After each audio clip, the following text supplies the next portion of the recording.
Voici une conférence présentée par Catherine Josselet, déléguée épiscopale pour les mouvements et associations de fidèles, et assistante de Monseigneur Hervé Gosselin, évêque d'Angoulême.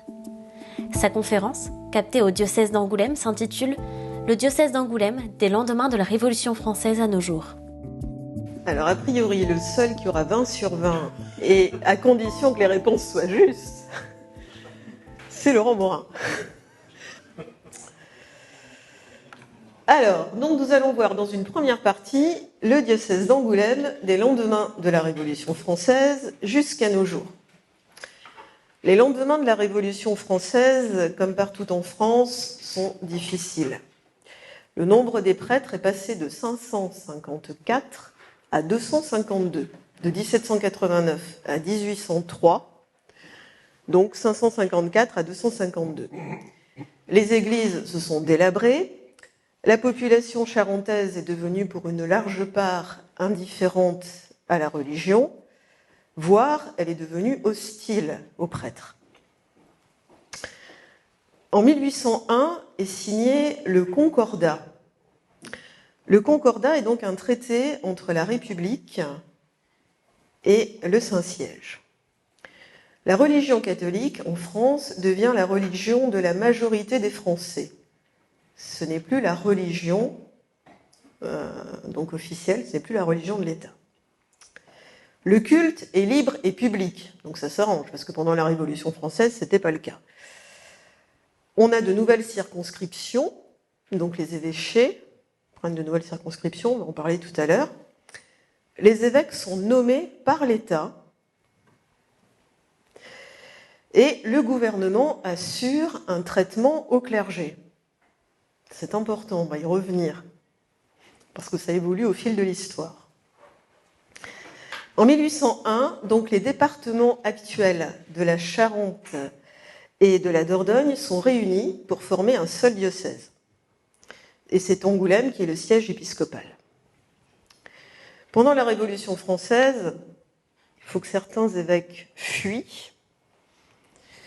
Donc là, vous voyez à gauche Monseigneur d'Albignac, qui a fui, qui est parti en exil, et qui accepte quand même de déléguer ses pouvoirs à Monseigneur Lacombe, que vous voyez à droite, qui, lui, donc, a prêté serment à la Constitution, et donc, bon, en Charente, voilà, il est accueilli plutôt dans le calme, un évêque constitutionnel, au départ, ça ne crée pas de problème particulier. Monseigneur Lacombe peut rouvrir le grand séminaire en 1817, et en 1822, c'est l'une des réponses aux questions que je posais, donc le diocèse correspond aux limites géographiques actuelles. Donc, il prend un petit bout du Poitou, il prend un petit bout du Limousin, il prend un petit bout de la Saintonge, un petit peu du Périgord, et donc voilà, là on retrouve le diocèse d'Angoulême de l'Ancien Régime, dont vous parlez tout à l'heure, Laurent. Un autre évêque du XIXe siècle, Monseigneur Guigou, que vous voyez en haut, développe les petits séminaires et permet l'installation du petit séminaire de Richemont, que vous voyez ici, donc en 1839. Ça, c'est pas une question que je pose. De nouvelles maisons religieuses ouvrent, et donc de 1825 à 1852, ce sont 97 prêtres charentais qui sont ordonnés. Ça veut dire qu'on a de 3 à 5 ordinations par an. Aujourd'hui, ce n'est plus du tout le cas. Monseigneur Cousseau, qui est on va dire un grand évêque du diocèse d'Angoulême, donc lui, il favorise l'installation de communautés religieuses, et notamment les Montfortins, qui s'installent donc, vous reconnaissez au moins les Angoumoisins à l'église d'Aubzine, donc qui s'installe à Aubzine, donc en 1853, et des carmélites arrivent dans cette maison. Ici, nous sommes donc dans un ancien Carmel, en 1854. Le Second Empire, qui va donc de 1852 à 1870, est une période où la prospérité règne dans les campagnes, et le recrutement sacerdotal augmente. 110 prêtres sont ordonnés en 18 ans. Ça peut faire rêver les évêques actuels. Mais il s'avère tout de même pour nous, nécessaire de faire appel à d'autres diocèses. Ça veut dire qu'à cette époque-là, 55% du clergé n'était pas charentais, n'était pas d'origine charentaise. Monseigneur Sebaud rêve d'un diocèse qui se suffise à lui-même, donc en nombre de prêtres. Alors, il va y avoir donc, on va mettre le maximum pour le recrutement des vocations sacerdotales. Il va insister aussi beaucoup sur la discipline, sur l'instruction chrétienne. C'est un évêque aussi qui parcourt beaucoup la Charente, qui est reconnu donc pour ses prédications, qui va s'user à la tâche, même on peut dire, parce que c'était donc un évêque qui avait aussi une santé fragile. Mais du coup, ces efforts vont porter du fruit parce que de 1871 à 1905, 274 prêtres charentais sont ordonnés. Alors récapitulons. Voici donc les évêques du XIXe siècle. Donc Monseigneur Lacombe, Monseigneur Guigou, Monseigneur Régnier, Monseigneur Cousseau, Monseigneur Sebaud, Monseigneur Frérot et Monseigneur Mondot. Aucun des noms vous était connu. Toi, ça va, toi. Vraiment. Bon.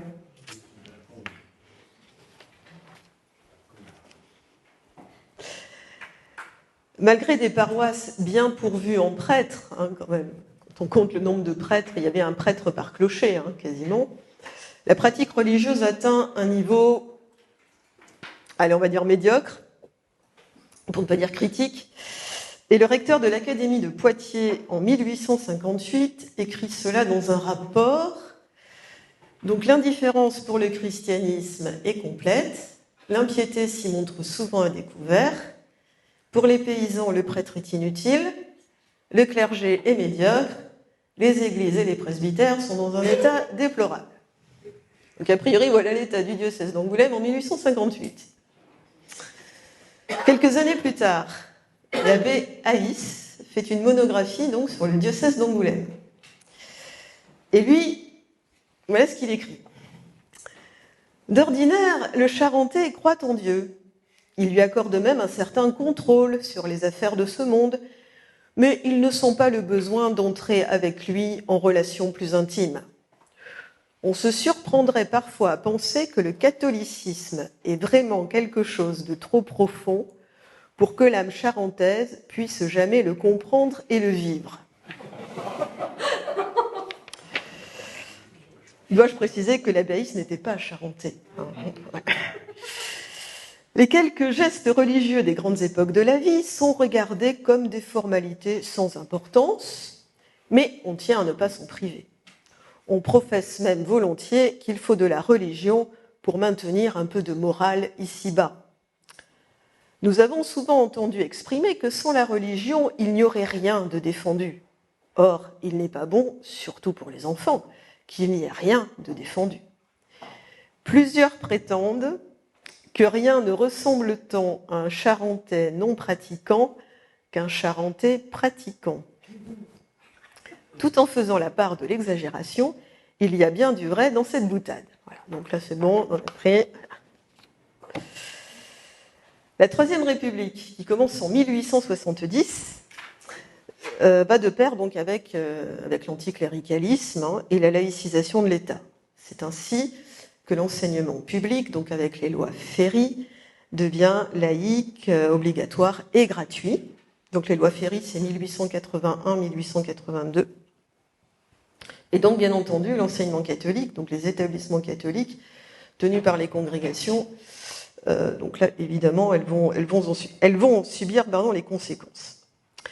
Donc, après la Révolution, parce que pendant la Révolution française, donc toutes les congrégations, toutes les communautés religieuses ont dû s'exiler.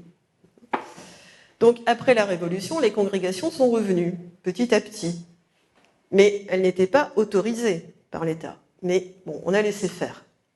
Donc, elles se sont réinstallées, mais avec la Troisième République, donc il y a toute une série de lois qui interdit les congrégations. Donc, ça veut dire que les congrégations non autorisées sont interdites. Vous voyez le truc. Donc toutes les congrégations sont bonnes, et notamment bien les carmélites qui étaient installées là. Elles partent en 1904 et elles vont s'installer. Où ça? Je ne vais pas poser la question là. Presque. En Nouvelle-Zélande. Elles fondent un Carmel en Nouvelle-Zélande. Donc finalement, voilà, ça a servi quand même pour les missions. La loi de séparation des églises et de l'État. Là, c'est bon, la date, vous la connaissez. Hop, pardon. Alors, oui, donc les congrégations. Voilà donc les congrégations en 1900. Donc bon, vous ne pouvez pas trop lire, mais vous voyez des petits points. 1905. Aujourd'hui. Donc aujourd'hui, eh bien, il n'y a plus que ces communautés. Donc des religieuses apostoliques, donc il y en a au nord à Saint-Front. On parlait tout à l'heure des Sœurs de Sainte-Marthe. Donc les Sœurs de Sainte-Marthe sont rattachées à la congrégation donc, de la Charité de Sainte-Jeanne-Anti de Touré. Il y a une communauté à Segonzac, et sur Angoulême, il y a 3 communautés, la Sainte-Famille, les Trinitaires, nous avons 2 représentantes ici, et les Ursulines. Il y a aussi donc 2 communautés monastiques, donc à Cognac les Carmélites, au sud à Maumont donc les Bénédictines, et donc à Segonzac donc une communauté d'hommes, les Frères missionnaires de Sainte-Thérèse, et à Montbon les chanoines réguliers de Saint-Victor. Ce qui est en rose pâle, c'est ce que l'on appelle des associations de fidèles, donc ce ne sont pas vraiment des religieux, mais alors j'ai envie de dire qu'ils vivent plus ou moins en communauté, parce que, par exemple, les Trinitaires de Béthanie ne vivent pas en communauté. Donc, on arrive en 1905, 9 décembre 1905, séparation des églises et de l'État. Je dis bien des églises, parce que l'église protestante est aussi concernée que l'église catholique. Donc, cette loi permet la liberté de conscience et de culte. Mais dans la loi, il est écrit que la République ne reconnaît, ne salarie, ne subventionne aucun culte. C'est pour ça qu'aujourd'hui, il y a le denier de l'Église. Donc c'est ainsi que les prêtres ne sont plus rémunérés par l'État. Mais en contrepartie, si l'on peut dire, ce n'est plus l'État qui nomme les évêques. Donc les biens religieux saisis par l'État en 1789 restent la propriété de l'État. Et c'est comme cela que toutes les églises construites avant 1905 sont à la charge de l'État aujourd'hui. Et on peut dire que c'est une grande chance, paradoxalement, parce qu'il est clair qu'il y aurait, je pense, aujourd'hui beaucoup d'églises en ruine. Voilà. Donc finalement, grâce à cette loi, nos églises peuvent à peu près rester debout. Au moment de la loi, juste avant, non après, il y a l'histoire des inventaires. Donc ça veut dire que l'État, enfin des officiers de l'État vont passer dans toutes les églises pour faire l'inventaire des biens de l'église. Et ça va aller jusqu'à ouvrir les tabernacles, donc pour vraiment tout recenser. Donc là, il va y avoir quand même quelques frictions. Mais on peut constater qu'il y a une similitude de réaction, c'est-à-dire qu'il n'y a pas beaucoup de... il y a quelques réactions, mais on ne peut pas dire que les prêtres choirentais soient vraiment vigoureux dans la protestation. Et ça rejoint un petit peu les chiffres de la Révolution française. On voit que les prêtres prêtent serment à la Constitution, et finalement, dans 1905-1907, ils ne réagissent pas non plus énormément, contrairement à d'autres diocèses où là, ça va être beaucoup plus polémique, ils vont se battre, ça va être assez sportif, si l'on peut dire. Dans les années 1920-1930 est créé ce que l'on appelle l'Action catholique. Donc il s'agit de chrétiens qui se réunissent et qui, comme on dit, relisent leur vie. L'Action catholique promeut l'apostolat des laïcs. Et il s'agit donc, dans ces groupes, Alors là aussi, c'est l'objet d'une des questions, de voir, juger, agir. Donc ça suppose qu'on considère que les laïcs sont capables aussi de réfléchir par eux-mêmes, même si en général il y a quand même un aumônier qui est là, parce qu'il faut quand même veiller au grain. Alors du coup, il va exister plusieurs types d'actions catholiques. L'action catholique spécialisée qui est par milieu, donc on a l'action catholique ouvrière, l'action catholique rurale, des milieux indépendants, il y a l'action catholique aussi pour les jeunes. Alors dans toute l'action catholique qu'on appelle spécialisée, elle existe pour les adultes et pour les jeunes. Et puis il y a aussi donc l'action catholique générale, là, je recule au lieu d'avancer, donc pour les femmes et pour les hommes. Pour l'action catholique générale, on sépare les hommes et les femmes. Pourquoi ça, je ne sais pas.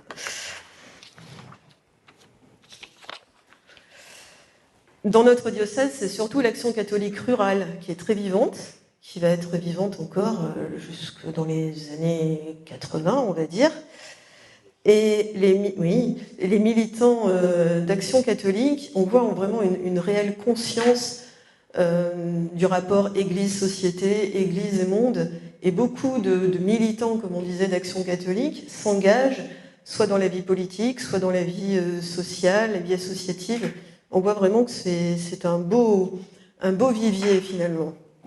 Et puis alors, un petit cocorico charentais, je parlais donc de l'action catholique des milieux indépendants.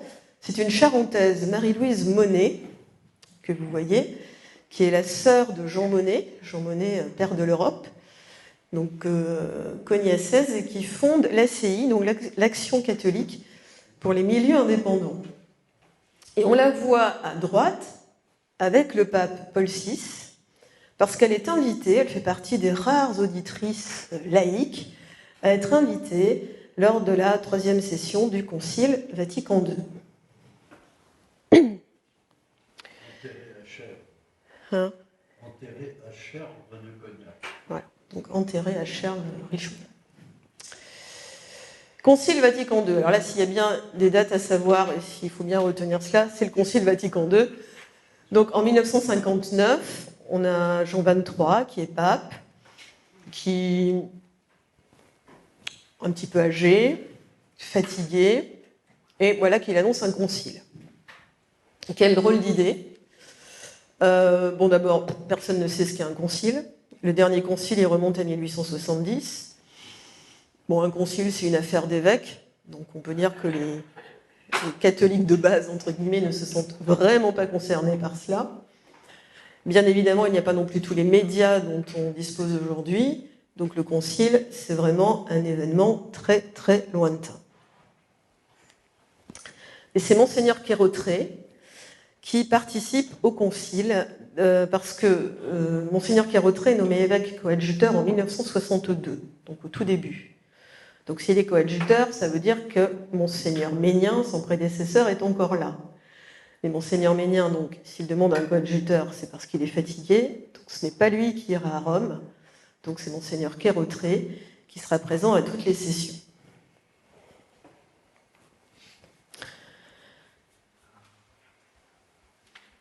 Donc, des 4 sessions du Concile naîtront des textes fondamentaux, encore pour l'Église aujourd'hui, notamment les constitutions. Donc en 1963, c'est la constitution Sacrosanctum Concilium sur la liturgie, et c'est suite à cette constitution donc on célébrera la messe face au peuple, et qu'on célébrera la messe aussi dans la langue du pays. Lumen Gentium, constitution sur l'Église. L'Église qui devient, j'ai envie de dire, même si elle est avant, peuple de Dieu. Donc là, on essaie de se décentrer d'une image pyramidale de l'Église.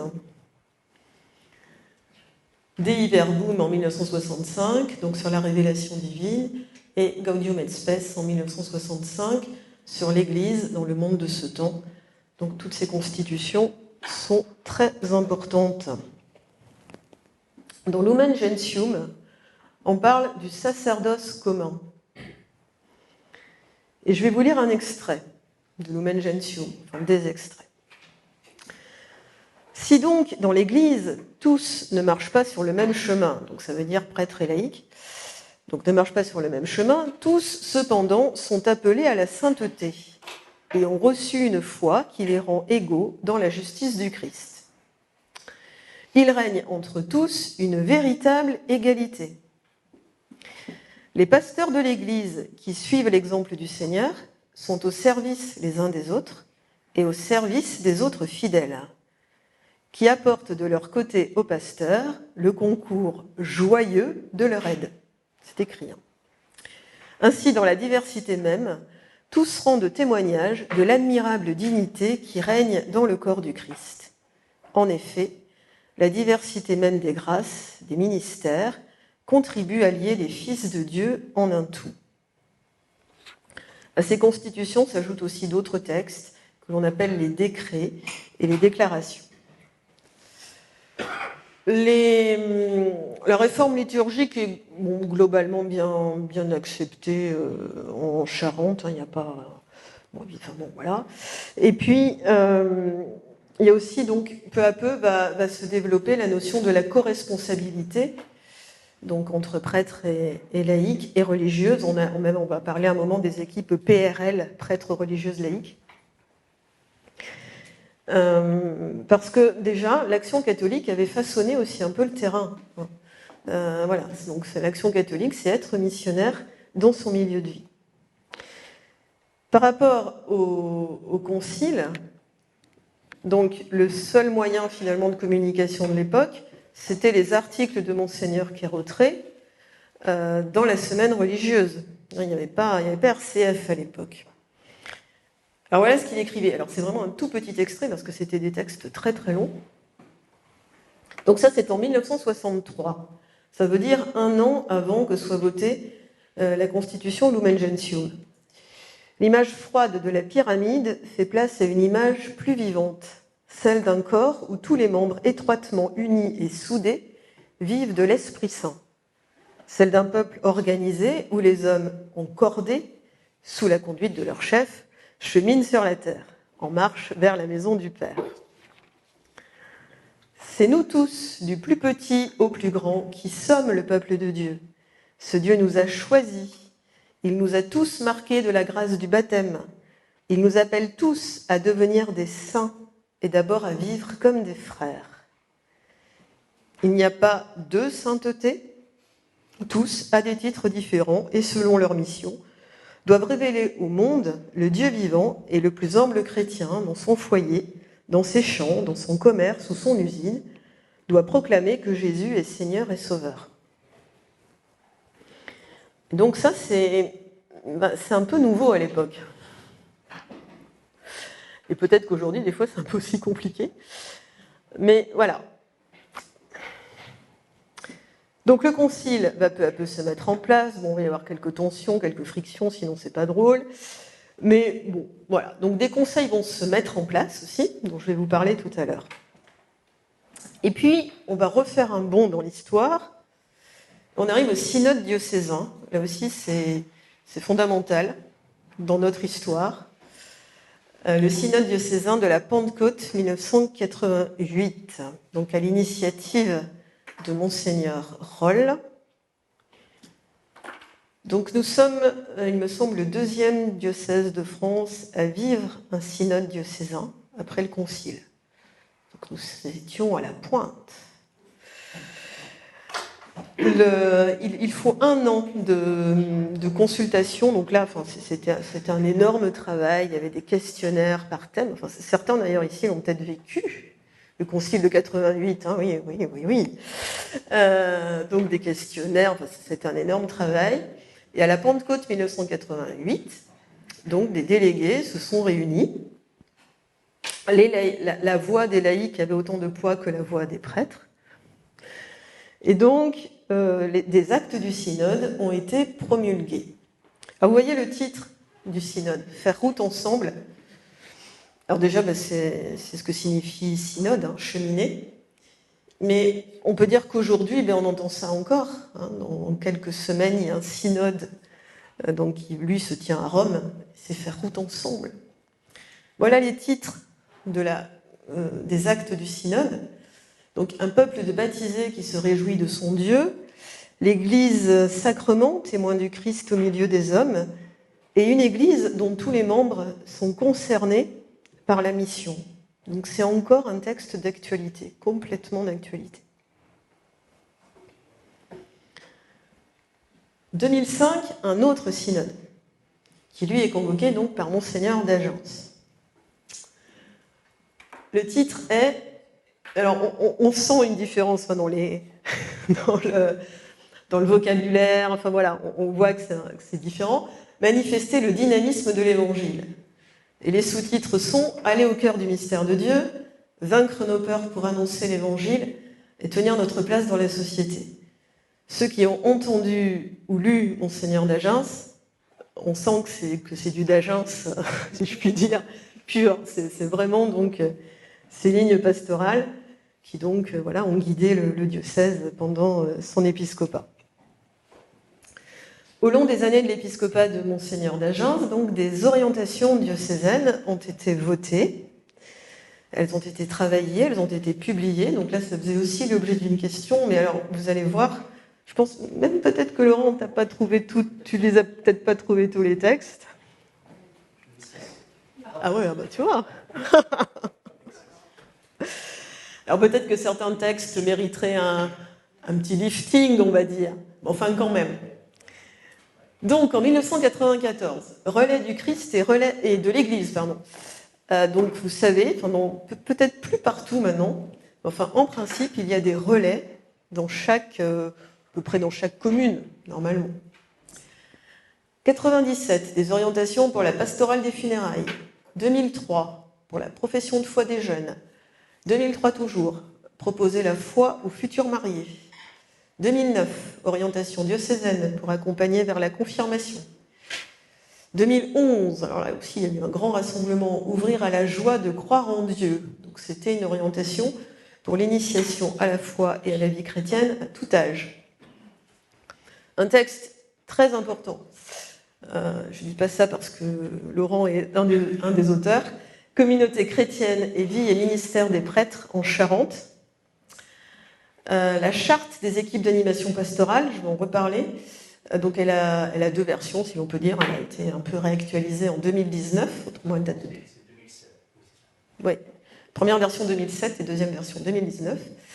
Et puis donc les dernières orientations qui sont encore en vigueur aujourd'hui, donc pour que rien ne se perde. Et pour... Toutes 3, 6... Oui, même un peu plus. Enfin, ouais, c'est ça, 7. Pour retrouver le texte de ces orientations,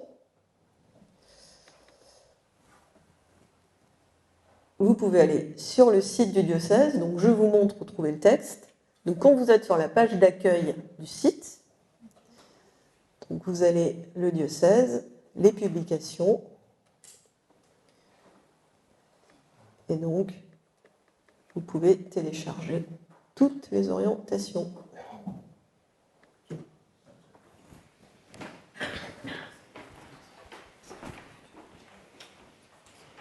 Il y a un autre texte aussi qui n'est pas dans la liste, c'est l'événement du baptême, donc avec pour sous-titre une porte qui s'ouvre, donc qui date de 2016.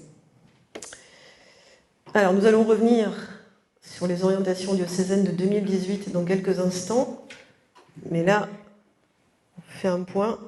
Voilà les évêques du XXe siècle. Là, je crois que vous connaissiez un petit peu plus les noms quand même. Donc Monseigneur Ricard, Monseigneur Harlet, Monseigneur Ménien, Monseigneur Quérotré, Monseigneur Roll, et il y a une libellule qui se promène là. Et donc Monseigneur d'Agence.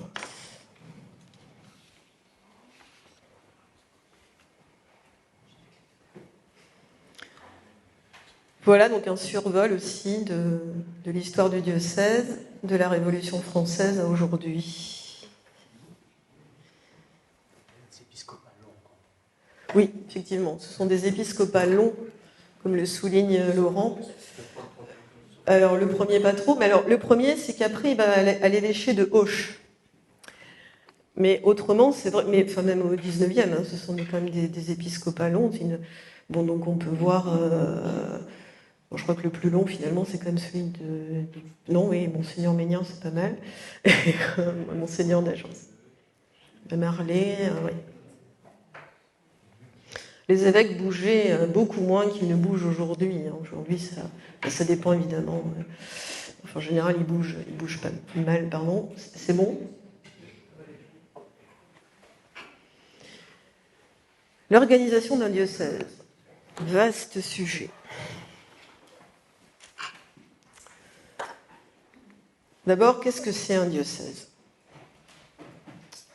L'Église, enfin le Concile Vatican II a défini l'Église comme peuple de Dieu, corps du Christ et temple de l'Esprit. Donc, un diocèse se définit comme une portion du peuple de Dieu.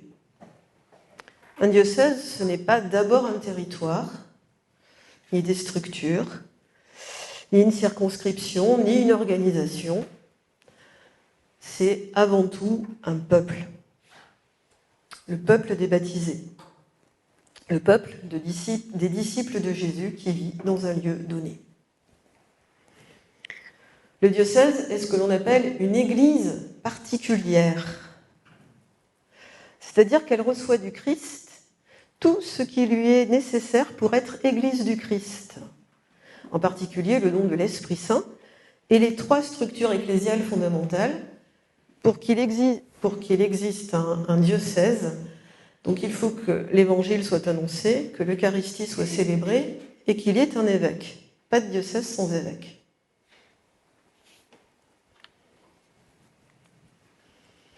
Donc un diocèse, c'est une portion du peuple de Dieu qui est confiée à un évêque au nom du Christ pasteur pour qu'il soit notre pasteur.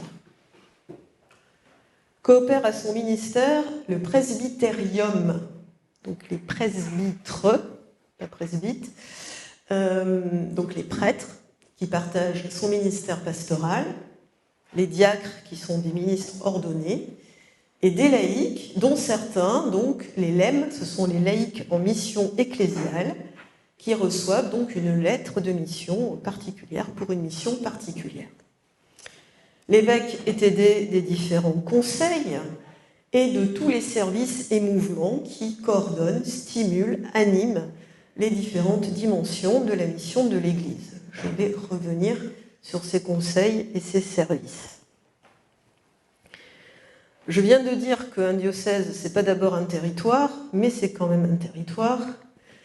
Donc il s'inscrit, nous dépendons de la province de Poitiers. Donc nous travaillons donc avec les diocèses de Poitiers, de La Rochelle, de Limoges et de Tulle. Et notre position, qui est la plus centrale finalement par rapport aux autres diocèses, fait que les réunions de province se tiennent beaucoup ici. Donc c'est bien, ça fait vivre la maison diocésaine, c'est sympa. Donc voilà la dernière configuration du diocèse d'Angoulême. Les différentes taches de couleur, ce sont les doyennés. Donc ça veut dire que nous avons 5 doyennés. Qui savait qu'il y a 5 doyennés dans le diocèse ? C'est la carte de l'hospitalité charentaise. Pas plus. Et combien il y a de paroisses alors ? 40. Alors j'ai 40.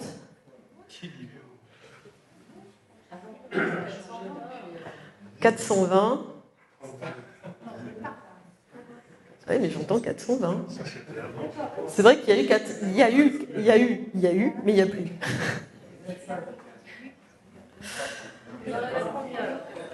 Donc, les paroisses, vous les voyez là, hein, ce sont donc, voilà, Fagnan, Ruffec, la grande paroisse de Gonfolan, la grande paroisse Notre-Dame-des-Terres. Eh bien, aujourd'hui, il y en a 28.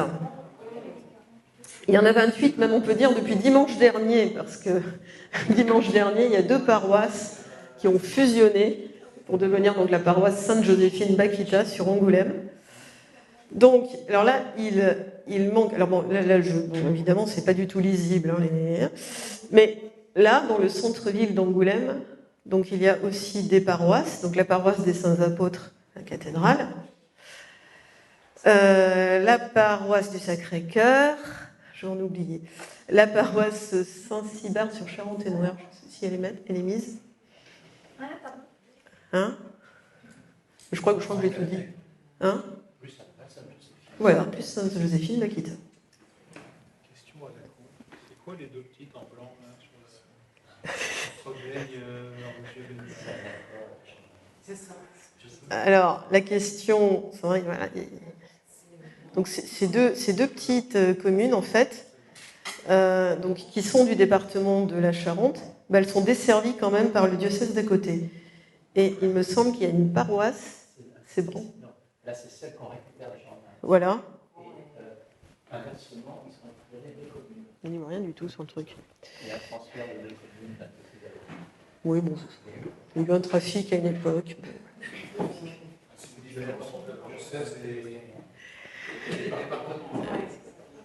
Alors, vous pouvez voir que les superficies des doyennés sont très différentes. Hein. Vous voyez un petit peu le doyenné Est. Et donc, les densités de population sont très différentes. Donc, le doyenné du Grand Angoulême est donc le plus petit en superficie, mais c'est le plus peuplé. Donc là, on a une densité de population autour de 184 habitants. En revanche, ces trois doyennés, là, ont une densité de population autour de 30, 28, 30, 32. Hein. Et là, bon, ben, Cognac, c'est un petit peu... Voilà, Cognac se situe, enfin, l'ouest, donc, se situe entre les deux, autour une densité de population autour de 28 habitants au kilomètre carré. Dans un diocèse, il y a ce que l'on appelle les services, que l'on distingue sommairement entre services pastoraux et services supports. Certains services supports râlent parce qu'ils se considèrent aussi comme un service pastoral, ce qui est le cas.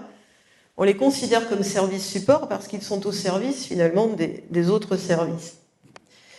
Parmi les services pastoraux, donc, la catéchèse, le catéchuménat, donc là c'est la préparation au baptême pour les ados et les adultes, pastoral des familles, pastoral des jeunes, des vocations, l'écuménisme, les pèlerinages, sacrements et liturgie, santé, solidarité. J'ai mis l'enseignement catholique dans les services pastoraux, en soi, c'en est pas un, mais quand même. L'enseignement catholique donc, est représenté notamment au conseil pastoral diocésain dont je vais vous parler. Les services supports, eh bien, il y a bien évidemment la communication, la formation, hein, l'économat, donc, donc ces trois services, c'est très clair, ils sont au service des autres services, c'est le cas de le dire. La chancellerie, qu'est-ce que la chancellerie? C'est peut-être un petit peu plus obscur. Que fait le chancelier? Qui est le chancelier? Il veille au respect des lois canon et il s'occupe des archives. Eh ben voilà. Vous avez la réponse. Donc, c'est le père Champagne qui est actuellement donc, notre chancelier, mais ce n'est pas forcément un prêtre. Il y a pas mal de diocèses, de plus en plus de diocèses où les chanceliers sont des laïcs. Il y a même des femmes qui sont chanceliers. Je ne sais pas si on dit chancelière, enfin voilà. Donc effectivement, un chancelier, officiellement, est chargé de l'établissement et de la conservation des archives et de tous les actes du diocèse. Entre autres, donc, tous les actes de catholicité, donc baptême, mariage, confirmation. Et c'est donc à lui qu'il incombe d'enregistrer les actes officiels du diocèse et de vérifier qu'ils sont conformes aux règles du droit canonique. Il y a pas mal de documents, enfin, normalement tous les documents officiels signés par l'évêque doivent être contresignés par le chancelier. L'officialité, est-ce que vous savez de quoi il s'agit, l'officialité? Peut-être M. Guiton, non? C'est un pouvoir juridictionnel. Voilà. Donc l'officialité est chargée par l'évêque d'exercer le pouvoir judiciaire, en fait. Donc conformément, bien entendu, au code de droit canonique et à la jurisprudence de l'Église catholique, de l'Église universelle. Donc, nous, le diocèse d'Angoulême, il n'y a pas de siège de l'officialité. Nous dépendons de l'officialité de Bordeaux en première instance et de Toulouse en deuxième instance. Et nous avons quand même un juge qui représente l'officialité, qui pour nous est le père Pierre-Marie Robert. Donc, tout peut être traité finalement par l'officialité, mais très régulièrement, très souvent, il s'agit en fait de cas de nullité de mariage.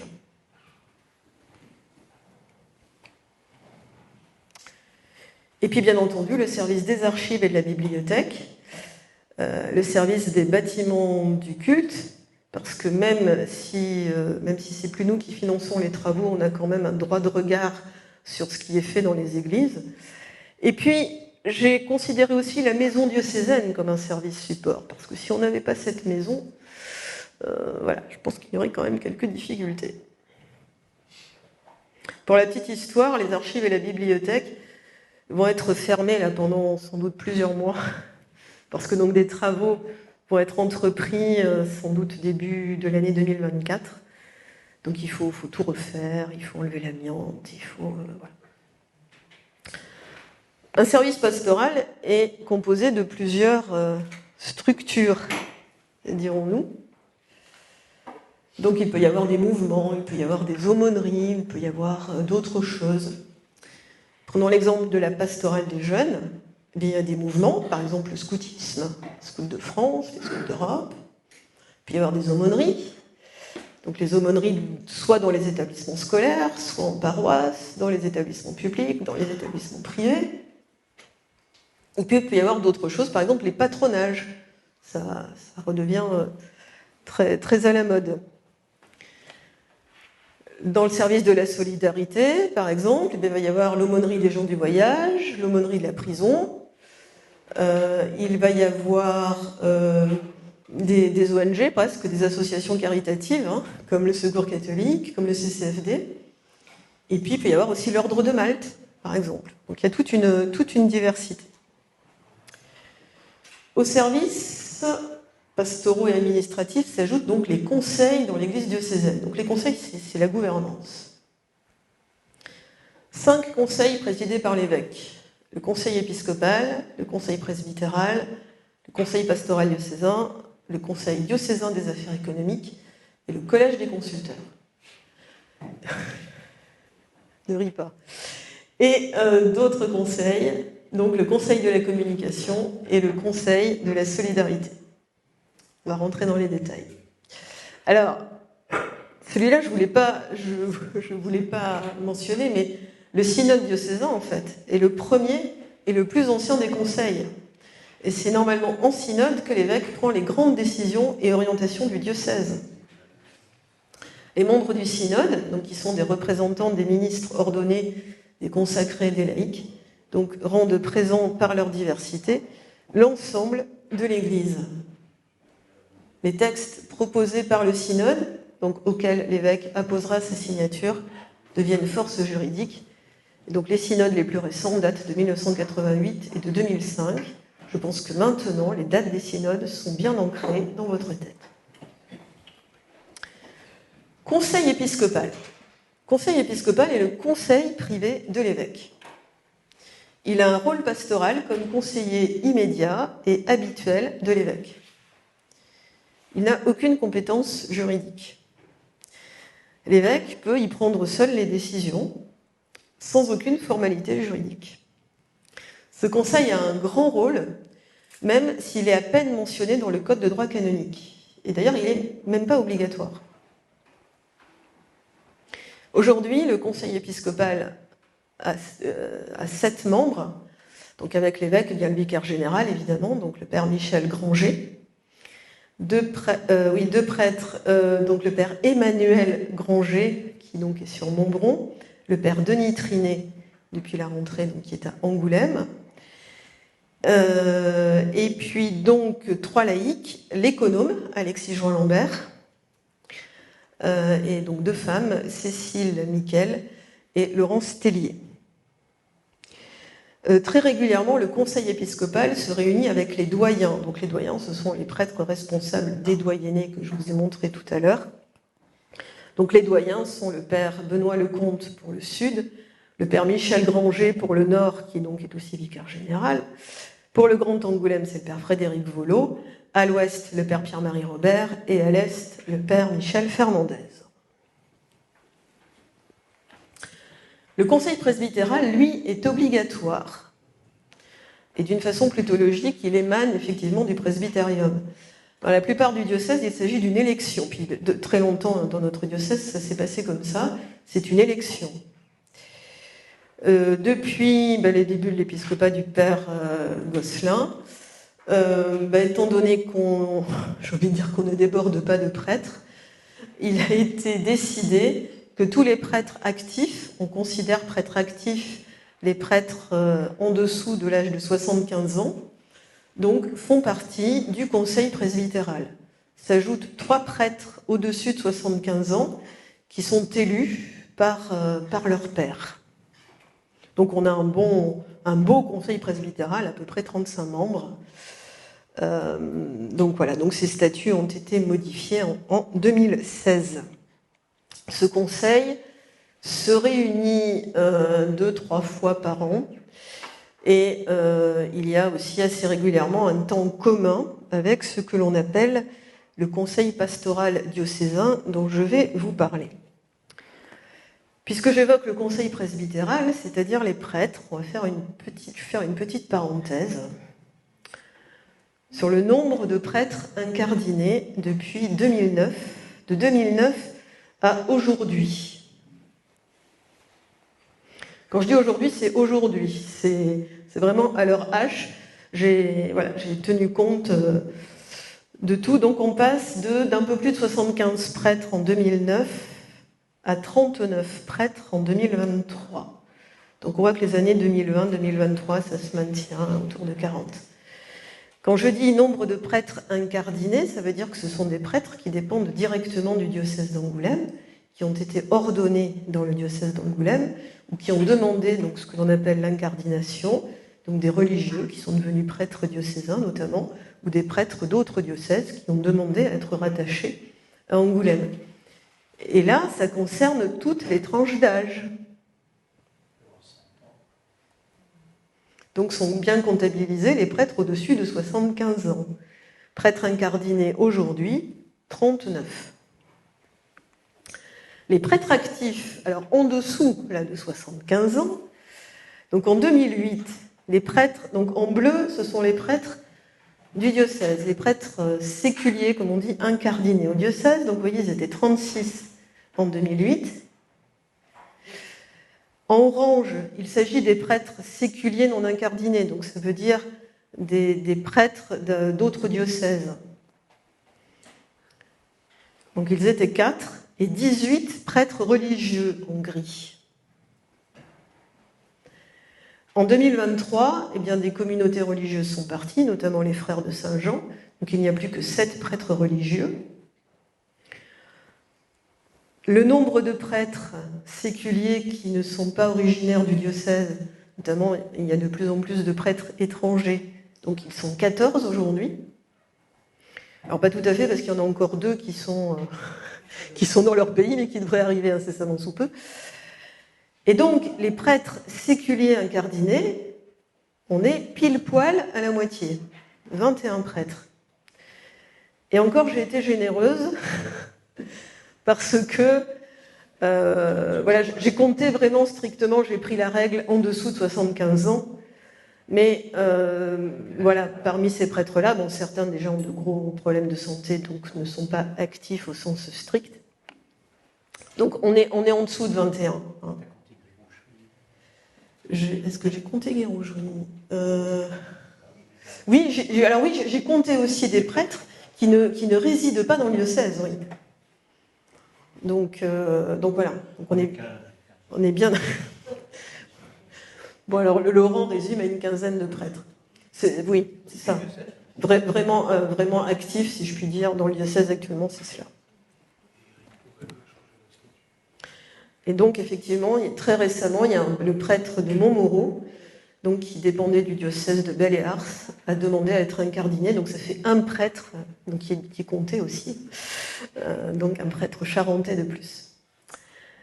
Le conseil pastoral diocésain, lui, n'est pas obligatoire, mais il existe bel et bien. Et donc les membres assument une certaine délégation de la portion du peuple de Dieu qu'est le diocèse.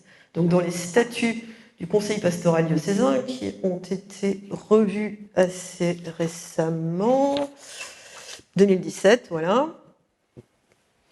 Donc, le conseil pastoral diocésain est établi et nommé par l'évêque pour orienter la pastorale du diocèse. Donc, c'est un conseil consultatif de l'évêque. Il est écrit que l'évêque en établit les statuts, mais pour en avoir été témoin, les statuts ont vraiment été débattus par les membres même du conseil pastoral. J'aime beaucoup cette expression. C'est là que se forge cet être ensemble et ce faire ensemble qui, dans l'Église, est sacrement du corps du Christ. Et donc, c'est le lieu privilégié de la formation de la conscience diocésaine. Actuellement, dans le conseil pastoral diocésain, il y a une vingtaine de membres. Donc, ce sont essentiellement quasiment tous les responsables des services diocésains. Il y a aussi les délégués épiscopaux. Il y a des représentants du bureau du conseil presbytéral. Et puis voilà, c'est à peu près tout. Donc c'est une vingtaine de membres, mais qui représentent aussi une diversité géographique, parce que tous ces membres-là sont issus de paroisses et de doyennés différents. Les membres du conseil pastoral diocésain ne sont pas là pour leur petite personne, ils représentent des réalités. Cette conférence a été captée au diocèse d'Angoulême par Nathanaël Defeuillé et a été présentée par Catherine Josselet. Elle est disponible en réécoute sur le site internet RCF Charente.